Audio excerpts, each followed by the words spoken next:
भारतीय जनता पक्षामध्ये सध्या संघटनात्मक बांधणी सुरू आहे।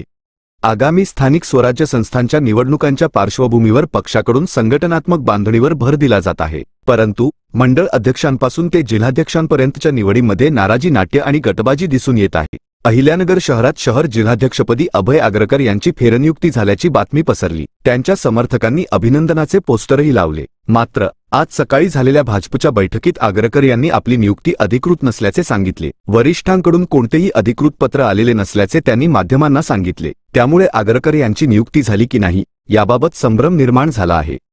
निवड वगैरे अशी काही झालेली नाही अजून।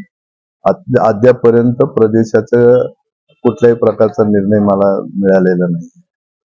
आता सद्यस्थितीमध्ये तिरंगा यात्रा, त्याचप्रमाणे पुण्यश्लोक अहिल्याबाई होळकर यांची त्रिशताब्दी महोत्सव आपण साजरा करतोय। त्या दृष्टिकोनातून इतर जिल्ह्याचे जसे नाव जिल्हाध्यक्षांची पेंडिंग आहे, त्याचप्रमाणे नगरची देखील पेंडिंग आहे। आणि एक यादी त्याच्यामध्ये फिरती, तर त्या यादीमध्ये जर आपण पाहिलं तर 2 अक्षर म्हणजे एक लाल अक्षरातलं नाव आहे आणि एक काळ्या अक्षरातलं नाव आहे। काळ्या अक्षरातली जी नावं दिसतात ती ऑलरेडी आता प्रदेशाने नवनिर्वाचित अध्यक्ष म्हणून त्यांना घोषित करण्यात आलेलं आहे।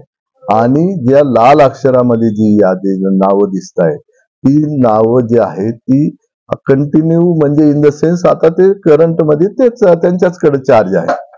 म्हणजे ते काही परत आता हे केलेलं नाही, त्यांची निवड केलेली नाही, परंतु त्यांच्याकडे आजही दुसरा अध्यक्ष अस्तित्वात न आल्या कारणामुळे ते आजही अध्यक्ष आहे। असं जरा थोडा संभ्रम या यादीमुळे झालेला आहे। वास्तविक पाहता प्रदेशानं नगर झालं, नाशिक झालं, असे वेगवेगळे जिल्हे आहेत की त्यांची नावं जिल्हाध्यक्षांची अजून निश्चित करणं पेंडिंग आहे।